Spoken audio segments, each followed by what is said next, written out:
नमस्कार दोस्तों। महाभारत का युद्ध विचित्रताओं से भरा हुआ था। कौरव पक्ष के बहुत से लोग पांडवों की ओर से लड़े तो पांडव पक्ष के बहुत से लोग कौरवों की ओर से। कुछ लोग तो ऐसे भी थे जिन्होंने युद्ध तय होने के बाद अपना पाला बदला था। तो आइए जानते हैं कि ऐसे कौन से लोग थे।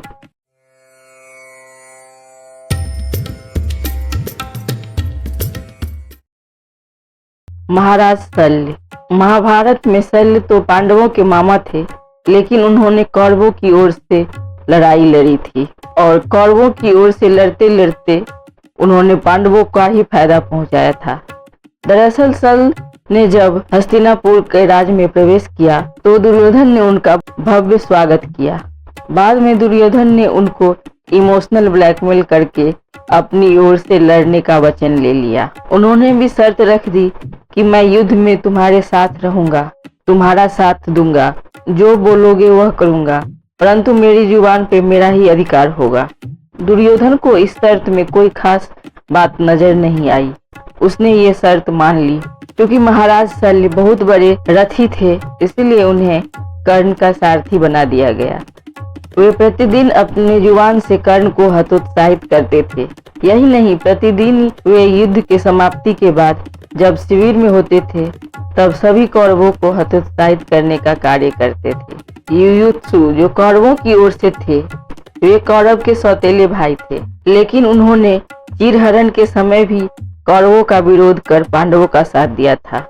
बाद में जब युद्ध हुआ तब उन्होंने ऐन मौके पर युधिष्ठिर के समझाने पर पांडवों के दल में शामिल हो गए। अपने खेमे में आने के बाद युधिष्ठिर ने एक विशेष राजनीति के तहत युयुत्सु को सीधे युद्ध के मैदान में नहीं उतारा, बल्कि उनकी योग्यताओं को देखते हुए वे उसे योद्धाओं के लिए हथियारों और रसद की आपूर्ति व्यवस्था का प्रबंध करने के लिए नियुक्त कर दिए।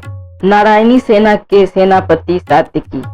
युद्ध के पहले दुर्योधन भी श्री कृष्ण से युद्ध में अपनी ओर से लड़ने का प्रस्ताव लेकर द्वारिका पहुंचा।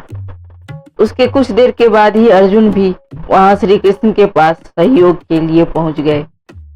उस दौरान श्री कृष्ण सोए हुए थे। दोनों ने उनके जागने का इंतजार किया। जब श्री कृष्ण की आंख खुली तो उन्होंने सबसे पहले अर्जुन को देखा, क्योंकि वह श्री कृष्ण के चरणों के पास बैठा था। अर्जुन को देखकर उन्होंने अर्जुन से कुशल क्षेम पूछा। उसके बाद उसके आगमन का कारण पूछा। अर्जुन ने कहा, हे वासुदेव, मैं भावी युद्ध के लिए आपसे सहायता लेने आया हूँ। अर्जुन के इतना बोलते ही सिरहाने में बैठा हुआ दुर्योधन भी बोल उठा, हे कृष्ण, मैं भी आपसे सहायता के लिए आया हूँ।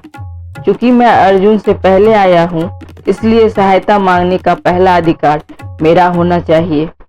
दुर्योधन के वचन सुनकर भगवान श्री कृष्ण ने घूमकर दुर्योधन को देखा और कहा, हे दुर्योधन, मेरी दृष्टि अर्जुन पर सबसे पहले पड़ी है और तुम कहते हो कि तुम पहले आए हो, अतः मुझे तुम दोनों की ही सहायता करनी पड़ेगी। मैं दोनों में से एक को अपनी पूरी सेना दूंगा और दूसरे के साथ मैं स्वयं रहूंगा। अब तुम दोनों निश्चय कर लो किसे क्या चाहिए। तब अर्जुन ने श्री कृष्ण को अपने साथ रखने की इच्छा जाहिर की, जिससे दुर्योधन प्रसन्न हो गया, क्योंकि वह तो श्री कृष्ण की विशाल सेना नारायणी सेना का सहयोग लेने आया था। और इस प्रकार श्री कृष्ण ने भावी युद्ध के लिए दुर्योधन को अपनी पूरी नारायणी सेना दे दी और स्वयं पांडवों के साथ हो गए। कलारी पट्टी विद्या में पारंगत श्री कृष्ण की नारायणी सेना को उस काल में भारत की सबसे भयंकर प्रहार वाला सेना माना जाता था। सात्यकी नारायणी सेना के सेनापति थे।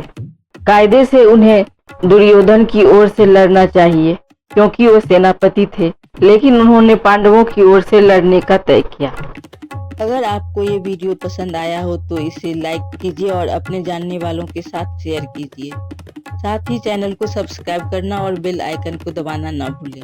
अगर दोस्तों आपके पास कोई सवाल या सुझाव हो तो कमेंट सेक्शन में बताना न भूलें। धन्यवाद।